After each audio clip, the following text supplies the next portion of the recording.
Perkenalkan, nama saya Sulaiman Saki dengan NIM 4250018 ingin mempresentasikan rangkaian RAM atau Random Access Memory. Pertama itu kita definisikan dulu flip-flop. Flip-flop adalah suatu rangkaian elektronika sekuensial yang memiliki dua keadaan stabil dan dapat digunakan untuk menyimpan satu bit data informasi logika 0 atau logika 1 karena kemampuannya mempertahankan kondisi output meskipun inputnya sudah tidak aktif. Flip-flop sering disebut sebagai elemen memori dasar. Selanjutnya, saya menggunakan D-type flip-flop. D-type flip-flop atau data atau delay flip-flop adalah komponen digital yang berfungsi untuk menyimpan data sebesar 1 bit flip-flop.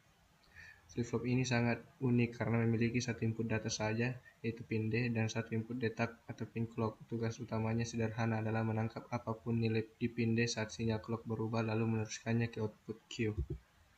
Definisi rangkaian RAM. Rangkaian RAM sendiri atau Random Access Memory adalah susunan sirkuit elektronik digital yang berfungsi sebagai tempat penyimpanan data sementara pada komputer atau perangkat elektronik lainnya. Kata random access atau akses acak berarti data di dalam RAM bisa dibaca atau ditulis di lokasi mana saja secara langsung dengan kecepatan yang sama, tanpa harus mengurutkannya dari awal. Ini adalah bentuk rangkaian RAM. Di sini saya menggunakan IC 74LS89 dan menggunakan 4 buah resistor 11K dan pin input, probe input dan probe output. Tabel kebenarannya yaitu di sini saya memiliki 4, yaitu address line, input dan output. Di sini aljabar Booleannya yaitu output pada pin 5, 7, 9 dan 11 bersifat inverter open collector. Secara logika atau outputnya hanya jika memori enable ME bernilai rendah atau 0. Bersama logika untuk setiap bit output Qn adalah Qn sama dengan ME bar kali data pada alamat A.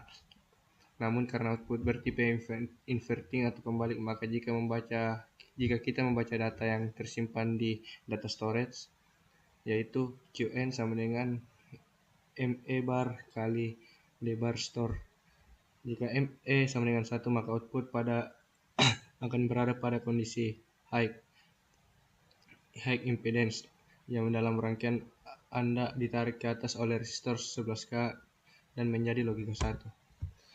Di sini kondisi operasi Boolean functionnya itu kita bisa membedakan aljabar Booleannya berdasarkan dua mode utama, yaitu mode membaca, read, terjadi saat ME sama dengan 0 dan WE sama dengan 1. Q sama dengan not, isi memori di alamat A.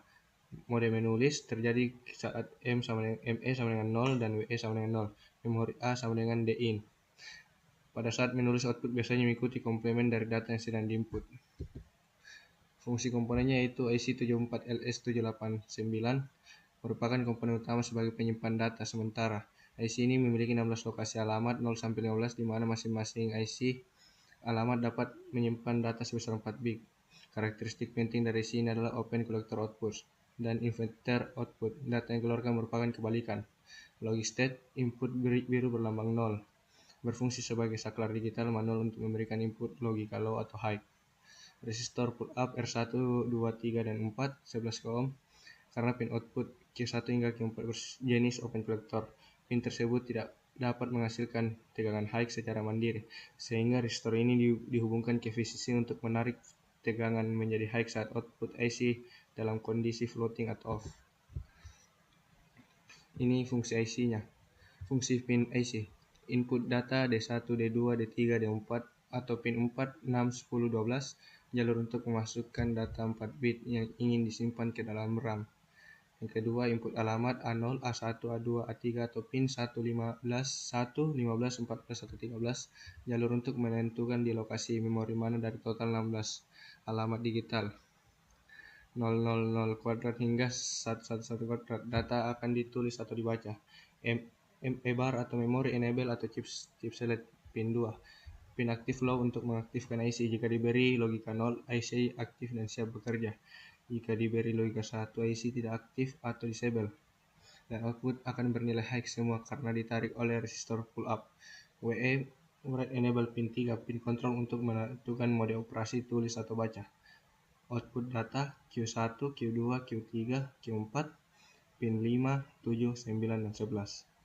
Keluaran data 4 bit hingga output ini bersifat terbalik atau inverting dari data asli yang tersimpan. Kita akan melakukan simulasi di Proteus.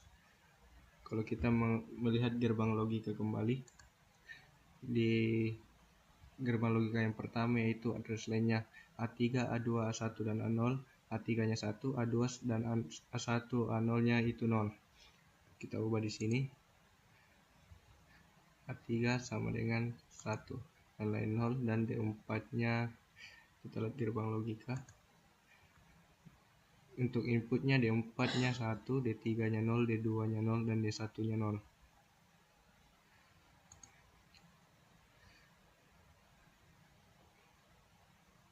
D4-nya 1, D3 0, D2 0, dan D1 0. Terus kita play. Di sini menghasilkan input Q1 1, Q2 1, Q3 1, dan Q4-nya sampai dengan 0 atau low. Kita lihat di sini outputnya Q1 1, Q2 1, Q3 1, dan Q4-nya 0.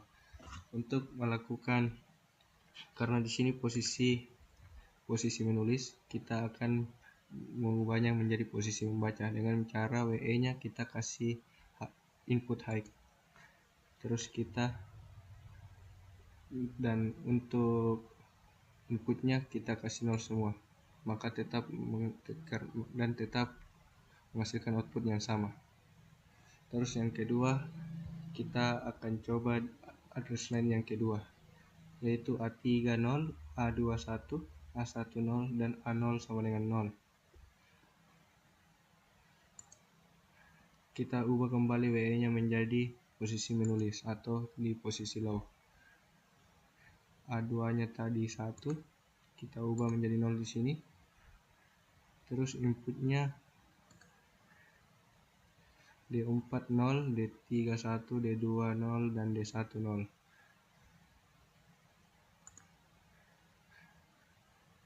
D3 kita ubah sini D3 1, D4 0, D3 1, D2 0, D1 0,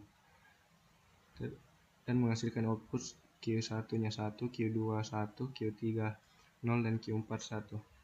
Kita lihat kembali di gerbang di tabel kebenarannya, menghasilkan output Q1-nya 1, Q2-nya 1, Q3-nya 0, dan Q4-nya sama dengan 1. Dan inputnya terbalik dari output. Dan kita posisikan lagi WE-nya menjadi membaca, dan kita ubah posisi address, dan kita ubah posisi inputnya menjadi 0 semua, dan tetap menghasilkan output yang sama. Terus yang selanjutnya kita coba tabel kebenaran yang ketiga. Kita nolkan semua. Kita lihat tabel kebenaran yang ketiga. A3 1, A2 1, A1 0, dan A0 0.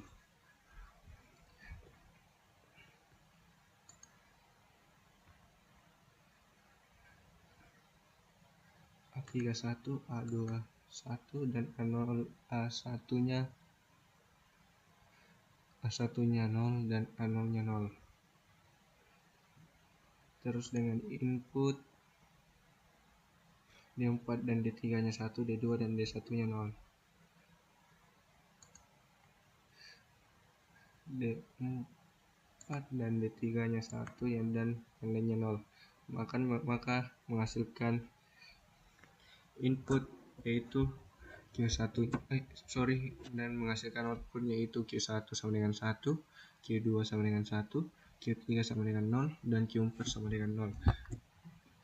Kebalikan dari inputnya. Kita lihat tabel kebenaran. Outputnya sama, Q1-nya 1, Q2-nya 1, Q3-nya 0, dan Q4-nya 0. kita posisikan kembali di posisi membaca.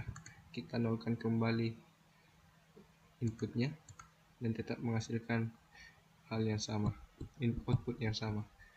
Kita posisi menulis kembali dengan memberikan sinyal low kepada WE dan nolkan semuanya. Selanjutnya kita di tabel kebenaran yang nomor 4, yaitu A3-nya 0, A2-nya 0, A1-nya 1, dan A0-nya 0. Itu adalah address line-nya.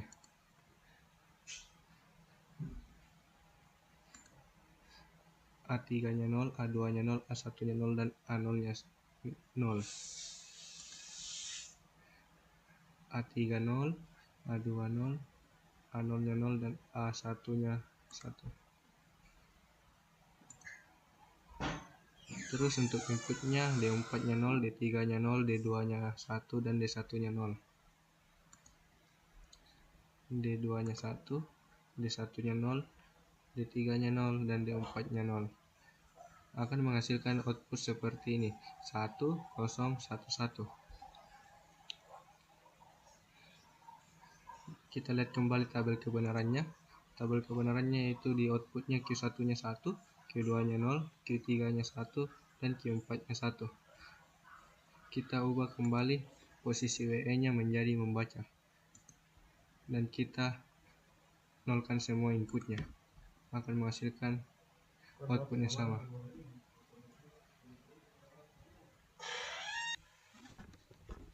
Baik, kesimpulannya yang pertama, sistem memori volatil atau RAM. Rangkaian ini adalah sebuah unit penyimpanan data digital sementara atau RAM berkapasitas 64 bit. Kesimpulan utamanya adalah rangkaian ini berfungsi untuk menyimpan 4 bit data pada satu alamat tertentu dari 16 alamat yang tersedia, kemudian menampilkan kembali saat dibutuhkan. Yang kedua, sifat outputnya inverting, yaitu